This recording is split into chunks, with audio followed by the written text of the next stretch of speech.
আসলে এদের মনের ভেতর রয়েছে এক ধরনের মারাত্মক ব্যাধি।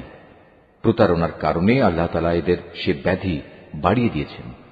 তাদের জন্য রয়েছে আল্লাহ তাআলার পক্ষ থেকে পীড়াদায়ক আযাব, কেননা তারা মিথ্যা বলছিল।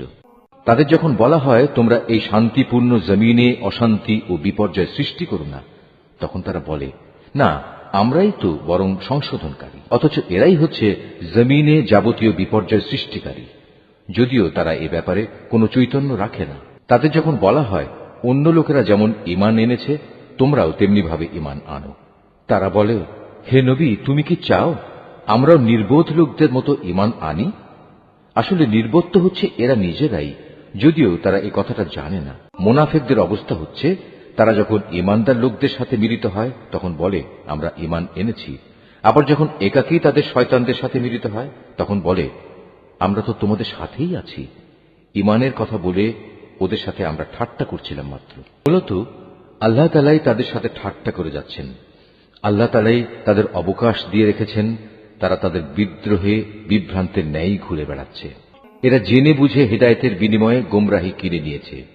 তাদের এ ব্যবসাটা কিন্তু মোটেই লাভজনক হয়নি এবং এরা সঠিক পথের অনুসারীও নয়। এদের উদাহরণ হচ্ছে সে হতভাগ্য ব্যক্তির মতো যে অন্ধকারে আগুন জ্বালাতে চাইল, যখন তা তার গোটা পরিবেশটাকে আলোকোজ্জ্বল করে দিল, তখন হঠাৎ করে আল্লাহ তাআলা তাদের কাছ থেকে আলোটুকু ছিনিয়ে দিলেন এবং তাদের এমন অন্ধকারে ফেলে রাখলেন যে তারা কিছুই দেখতে পেল না। এদের অবস্থা হচ্ছে এরা কানেও শোনে না, চোখেও দেখে না, মুখ দিয়ে কথাও বলতে পারে না। অতএব এসব লোক সঠিক পথের দিকে ফিরে আসবে না।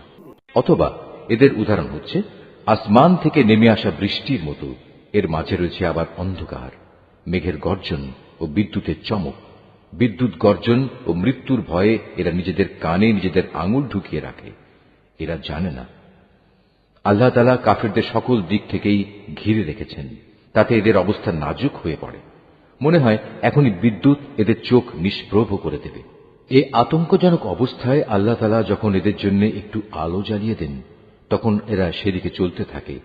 আবার যখন তিনি তাদের উপর অন্ধকার চাপিয়ে দেন তখন এরা একটু থমকে দাঁড়ায়।